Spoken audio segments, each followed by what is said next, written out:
Welcome again dear friends. हमने इसका part 1 में जो हमने किया था एडवर्टाइजिंग एंड कंज्यूमर बिहेवियर का, उसमें किया था meaning of consumer behaviour, elements, then different factor affecting consumer behaviour, after that the impact of consumer behaviour on advertising. जिसने पार्ट 1 को नहीं देखा है तो उसके का लिंक मैं अपने डिस्क्रिप्शन में दे रहा हूँ, वो वहाँ से उसे देख सकते हैं। आज हम स्टार्ट करते हैं advertising and consumer behaviour part 2। Then let's go. तो इसमें फर्स्ट पॉइंट आ जाता है impact of advertising on consumer behaviour. ये जो एडवर्टाइजिंग आती है वो कंज्यूमर बिहेवियर पे क्या असर करती है। इसका मतलब है कि क्या कंज्यूमर बिहेवियर भी एडवर्टाइजिंग से इफेक्ट होता है। तो इसमें कुछ पॉइंट्स हैं। फर्स्ट आ जाता है it tells about the usefulness of product. जो डिफरेंट एडवर्टाइजिंग है वो हमें प्रोडक्ट की यूजफुलनेस के बारे में बताती है। यूजफुलनेस से हमारा मतलब है कि प्रोडक्ट के हमें यूज़ के बारे में बताती है कि वो कैसे हमें हमारी आवश्यकताओं को पूरी कर सकता है।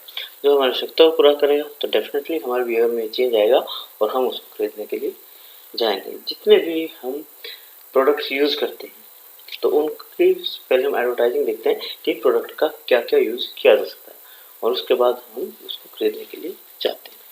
सेकंड पॉइंट आता है promote new use of product. Advertising किसी एग्जिस्टिंग प्रोडक्ट के नए यूज़ को बताती है। उसको हम किस तरह से देख सकते हैं, जैसे हायर के एसी। आज बहुत एयर पोल्यूशन होता है तो एक क्लीन एयर भी प्रॉब्लम है और उसके लिए लोग क्या करते हैं, एयर प्यूरिफायर लगाते हैं। तो हायर ने एक ऐसा एसी बनाया है जो आपको प्यूरिफायर की भी सुविधा देगा और उसके साथ साथ आपको कूलिंग की भी सुविधा देगा। इसका एडवर्टाइजिंग से हमें पता लगता है कि एग्जिस्टिंग प्रोडक्ट को नए रूम में कैसे यूज़ किया जाता है। Next point, announce special offer. जितने भी स्पेशल ऑफर है, डिस्काउंट है, कूपन है, वो सब किसके थ्रू, एडवर्टाइजिंग के थ्रू कंज्यूमर तक पहुंचते हैं और उसके अकॉर्डिंग उनका बिहेवियर चेंज होता है और बहुत सारे लोग उन कूपन या डिस्काउंट ऑफर के बेस पे खरीदने के लिए जाते हैं। Create brand preference. Brand preference से हमारा मतलब है कि हम एक पर्टिकुलर ब्रांड को ही यूज़ करते हैं। जैसे कुछ जो शैम्पू के लिए स्पेशल ब्रांड का यूज़ करते हैं, साबुन के लिए, शूज़ के लिए। तो वो किस वजह से क्रिएट हुई है, क्योंकि हम उन पर्टिकुलर ब्रांड की ऐड देखते हैं। तो उस ऐड का हमारे बिहेवियर पे ऐसा इफेक्ट होता है कि वो ब्रांड के नाम से प्रोडक्ट को मांगते हैं। Remind for repurchase. अगर आपने एक बार उसको खरीद लिया तो क्या एडवर्टाइजमेंट बंद हो जाती है? जी नहीं, एडवर्टाइजिंग रेगुलर चलती रहती है। वो आपको रिमाइंड कराती रहती है कि जब आप नेक्स्ट टाइम भी परचेज करने के लिए जाएं तो उनके ब्रांड, उनके प्रोडक्ट, उनके फीचर्स को आप ध्यान में रखें। नेक्स्ट पॉइंट आ जाता है provide information about changing price.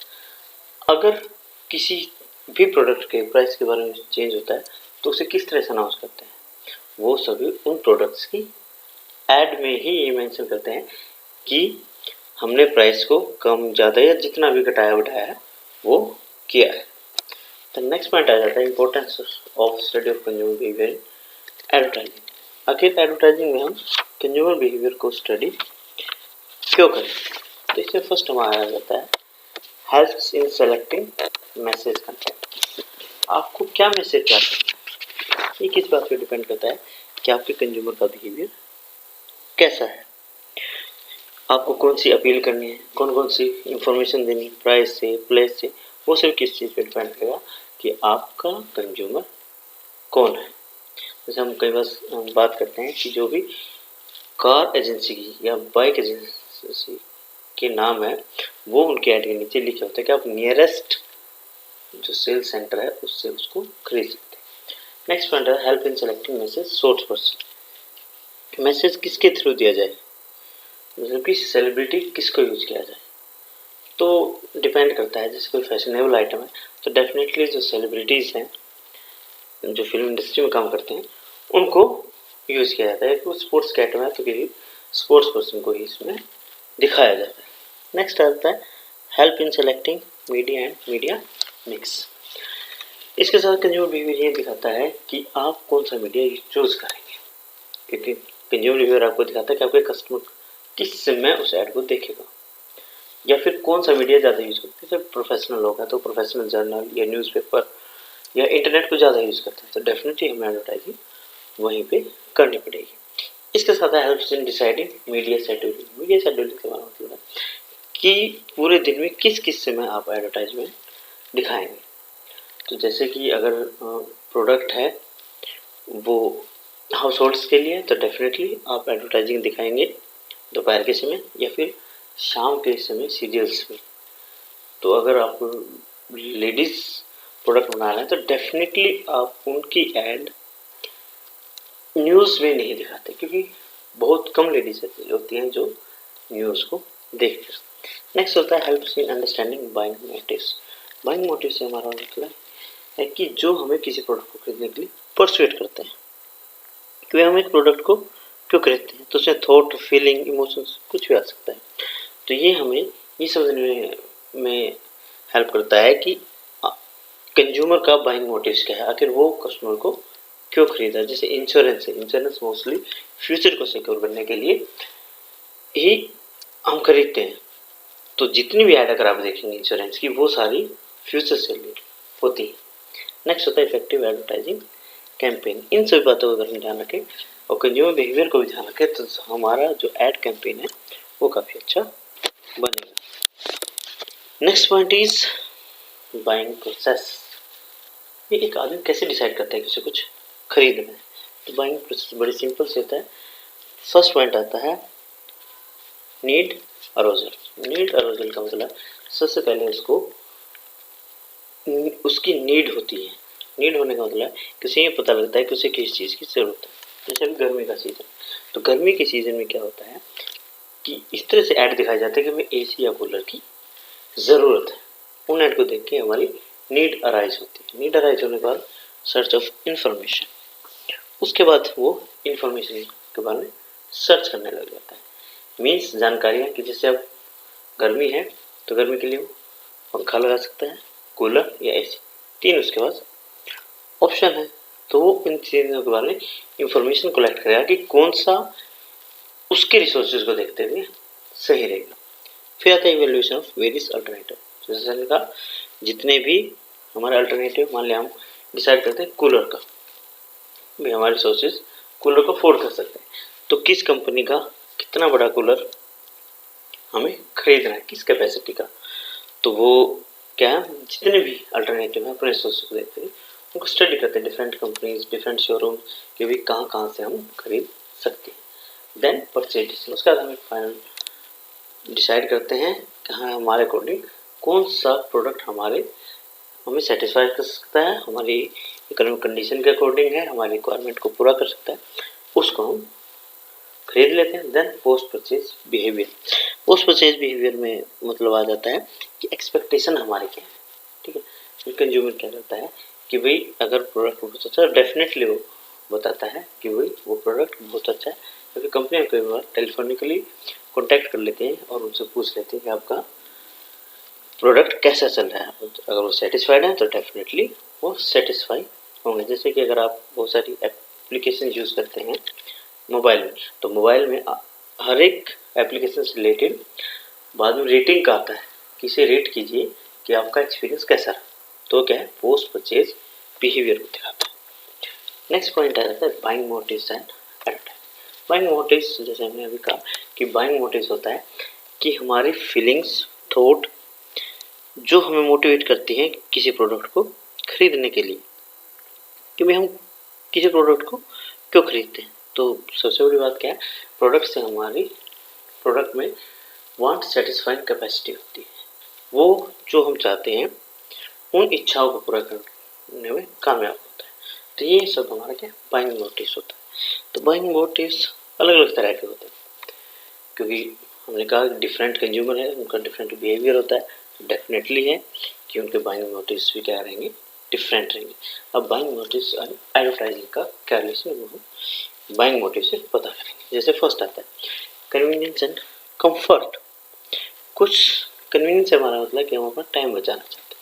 जैसे कि आप अपनी गाड़ी खरीदते हैं या बाइक, स्कूटी जो भी खरीदते हैं, वो किस लिए होता है कि आप पब्लिक ट्रांसपोर्ट में आपको ज़्यादा टाइम लगता है, कंफर्टेबल नहीं है, जबकि आपके पास अगर अपना व्हीकल है तो डेफिनेटली आप इजीली जा सकते हैं, कन्वीनियंस है तो आप वहाँ पे कन्वीनियंस खरीदते हैं। तो जब एडवर्टाइजमेंट दिखाई जाती है वो कन्वीनियंस बेस पे दिखाई जाती है कि वो आपके लिए कन्वीनियंट रहेगा प्रोडक्ट। फिर आता है बेसिक नीड्स, कुछ बेसिक नीड्स हमारे होती है और उसमें आ जाता है रोटी कपड़ा और मकान। फिर सभी को छच्ची, पहनने के लिए कपड़ा, खाने के लिए भोजन चाहिए। तो इस तरह के में क्या है, इस जैसे कि खाने के लिए पौष्टिकता को दिखाया जाता है कि आप जितना पौष्टिक आहार लेंगे या फिर जितने प्रोडक्ट दिखाए जाते हैं कि हमारे जैसे कॉम्प्लान है उसके ऐड में क्या दिखाता है कि उसमें सारी जो एनर्जी बूस्टर वो हैं जो आपको स्वस्थ रखेंगे। नेक्स्ट आ जाता है सोशल मोटिव्स। सोशल मोटिव्स हमारा बिलोंगिंगनेस का होना, बिलोंगिंगनेस के हम लोगों से मिलना जुलना पसंद करते हैं। तो डिफरेंट जो हमारे सिटीज़ हैं उनमें डिफरेंट क्लब्स होते हैं, जैसे कि रोटरी क्लब है, लॉयंस क्लब है, तो हम लोगों से जुड़ने के लिए का यूज़ करते थे। अपनी एडवर्टाइजिंग दिखाए जाते हैं कि आप सोसाइटी के लिए अगर कुछ करना चाहते हैं। फिर आता है एस्टीम मोटिव्स। एस्टीम मोटिव्स का मतलब कि ये जो स्टेटस सिंबल होते हैं प्राइड के लिए होते हैं या अलग से अचीवमेंट या रिकॉग्निशन के रूप में आप दिखाना चाहते हैं। तो जैसे जितनी भी लग्जरी आइटम है, भी एसी है, बिग फ्रिज है, ज्वेलरी है, कार है, वो इसमें आते हैं। क्यूरियोसिटी, क्यूरियोसिटी में क्या है कि हम कुछ जानना चाहते हैं। जानने का मतलब है कि हम ज़्यादा से ज़्यादा नॉलेज लेना चाहते हैं। तो क्यूरियोसिटी किन चीज़ों पर दिखाई जाती है, जैसे बुक्स के बारे में, जब बुक की ऐड आती है तो बुक के बारे में बताया जाता है, या फिर कोई फिल्म की ऐड आती है तो उसमें कुछ सस्पेंस करके दिखाया जाता है कि फिल्म में क्या होगा, तो वो हमारी क्यूरियोसिटी बढ़ाया जाता है और वो क्यूरियोसिटी का यूज़ करके उसको हमारे बाइंग मोटिव्स के रूप में काम करती है। दैन इकोनॉमी, इकोनॉमी का मतलब कि कुछ लोग प्राइस कंसंट्रेटेड होते हैं कि अगर वो चीज़ सस्ती मिले तो डेफिनेटली उनके लिए बाइंग मोटिव्स है। मान ली उनके पास इनकम कम है और चीज़ कोई सस्ती है तो डेफिनेटली वो बाइंग मोटिव्स के रूप में काम करेगी। और एडवर्टाइजिंग भी ऐसे तैयार की जाती है कि हैवी डिस्काउंट दिया जा रहा है, आप इन प्रोडक्ट को खरीद सकते हैं। फैशन, फैशन क्या होता है, अकॉर्डिंग टू टाइम बदलता रहता है और जो न्यू जनरेशन है वो फैशनेबल आइटम पर बहुत खर्च करती है। कपड़ों का है, शूज़ का है, तो वो फैशन चलता रहता है। तो कुछ क्या है फैशन उनके लिए, क्योंकि अगर कोई नई चीज़ आई है और अट्रैक्टिव है तो डेफिनेटली उसको खरीदना पसंद करते हैं। इसके बाद लव एंड अफेक्शन, तो कुछ क्या है फीलिंग ऑफ लव और अफेक्शन के रूप में होता है। ठीक है, जैसे गिफ्ट आइटम हम खरीदते हैं, आप एक नॉर्मल पेन खरीदने के लिए चाहिए मार्केट में आपको 10, 15, 20 रुपये में मिल जाएगा, लेकिन आप कहीं की कोई गिफ्टेड पेन चाहिए जिसको आपको गिफ्ट करना है, हालांकि अगर हैंड राइटिंग में देख खास फर्क नहीं होता लेकिन वो आपको महंगा मिले। रीज़न क्या है, क्योंकि उसके अंदर आपकी फीलिंग्स, लव, अफेक्शन ये जुड़े होते हैं, इसलिए क्या होता है उस मोटिव्स का यूज़ करके उसका प्राइस बढ़ाया जाता है। हेल्थ, कुछ लोग हेल्थ कॉन्शियस होते हैं, जैसे शुगर फ्री टेबलेट है, इसके साथ साथ जो विटामिन टेबलेट हैं, ठीक है, इसका लो कोलेस्ट्रॉल घी है, तो ये चीज़ें क्या है हेल्थ के रूप में दिखाई जाती है कि इनसे आपकी हेल्थ पे कोई बुरा असर नहीं पड़ेगा, आप इनको कंज्यूम कर सकते हैं। ड्यूरेबिलिटी से मतलब कि कोई चीज़ कितना लंबा चलेगी, तो जैसे एसी है, फ्रिज है, कार है, टीवी है, वो हम ड्यूरेबिलिटी के बेस पे से खरीदते हैं कि वो कितना ड्यूरेबल है, कितने दिन तक वो चलेगा। नेक्स्ट आता है क्रेडिट मोटिव्स। क्रेडिट मोटिव्स का क्या है कि कुछ जो कस्टमर होते हैं उनके पास लमसम पेमेंट नहीं होती कि वो एकदम उस प्रोडक्ट को फुल्ली कैश पे कर सके, तो वो क्या करते हैं वो वेट करते हैं कि कोई बाइंग मोटिव्स उसके लिए क्रेडिट रहता है कि अगर उन्हें इंस्टॉलमेंट में वो चीज़ मिल जाए या क्रेडिट मिल जाए वो धीरे धीरे उसकी पेमेंट कर सकते हैं, तो वो उनके लिए बाइंग मोटिव्स का काम करते हैं। आफ्टर सेल सर्विसेज, जैसे अगर आप वॉशिंग मशीन खरीदते हैं या फिर कार खरीदते हैं तो हम ये पूछते हैं कि कितनी सर्विसेज फ्री हैं, कितने साल की गारंटी है, वारंटी है, या कोई और इलेक्ट्रॉनिक आइटम खरीदते हैं। रीज़न क्या, हमारे पास प्रोडक्ट तो इम्पोर्टेंट है लेकिन उसकी आफ्टर सेल सर्विसेज क्या आपके घर पे सर्विस होगी या आपको स्टोर पे लेके आना, मान लिया आपको फ्रिज है और फ्रिज को भी आपको कंपनी में लेके आना पड़ेगा, तो डेफिनेटली हम उस प्रोडक्ट को खरीदना नहीं चाहेंगे क्योंकि फ्रिज को घर से कंपनी तक ले जाना काफ़ी कॉस्टली होगा। तो आफ्टर सेल सर्विसेज भी कई बार मोटिव्स का काम होती हैं। तो ये थे हमारे बाइंग मोटिव्स। नेक्स्ट पॉइंट आ जाता है हमारा organisational buying behaviour and advertising. और तो हमने किया था कंज्यूमर इंडिविजुअल, कंज्यूमर का बिहेवियर कैसा, लेकिन ऑर्गेनाइजेशन क्या होता है कि जो एक टेक्निकल काम करता है, प्रोडक्शन का काम करता है, ये वो बहुत सारी मात्रा में खरीदता है, तो डेफिनेटली उसके बाइंग मोटिव्स या कंज्यूमर के बाइंग मोटिव से अलग होते हैं।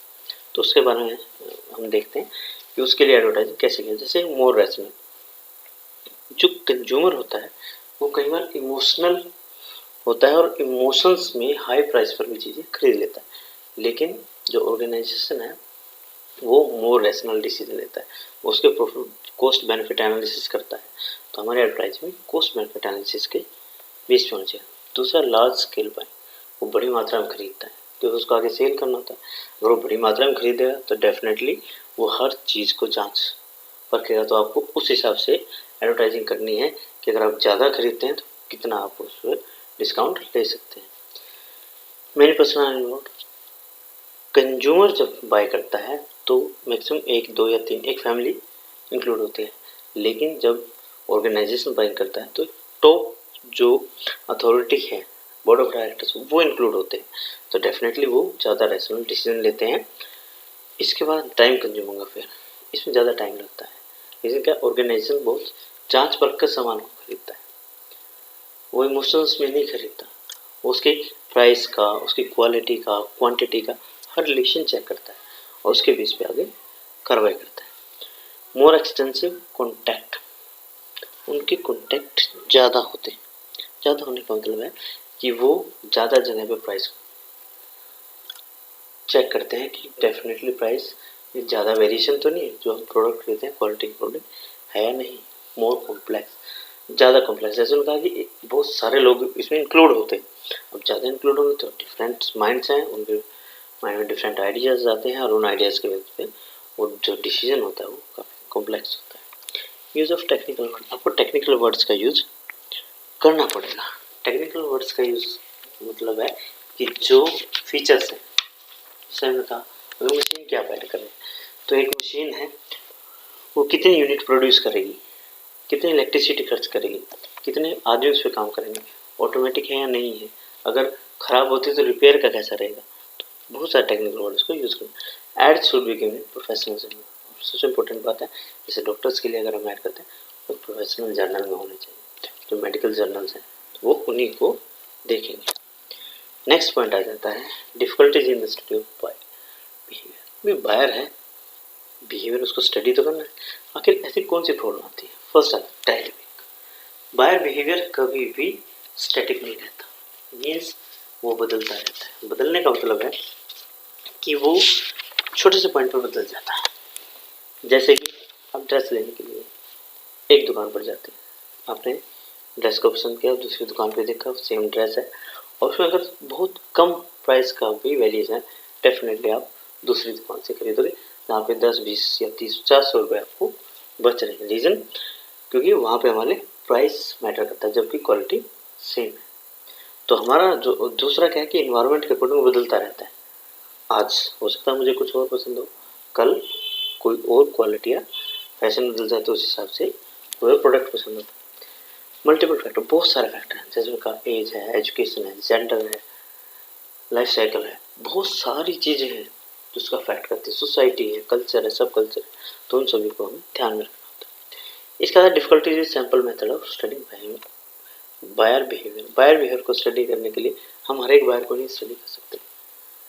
अगर हम मान के चलिए कि जो साबुन यूज़ करते हैं डेटॉल, उनका बिहेवियर हमें चेक करना, तो क्या हर एक व्यक्ति के पास जाएंगे, पॉसिबल नहीं है। तो हम क्या करते हैं, एक सैंपल लेते हैं। सैंपल क्या होता है, पॉपुलेशन एक छोटा सा हिस्सा होता है जिसे हम स्टडी करते हैं कि अगर इनमें से कुछ लोगों को हमारा प्रोडक्ट अच्छा लगता है तो डेफिनेटली सेम परसेंटेज पे पूरे पॉपुलेशन को हमारा प्रोडक्ट पसंद आएगा।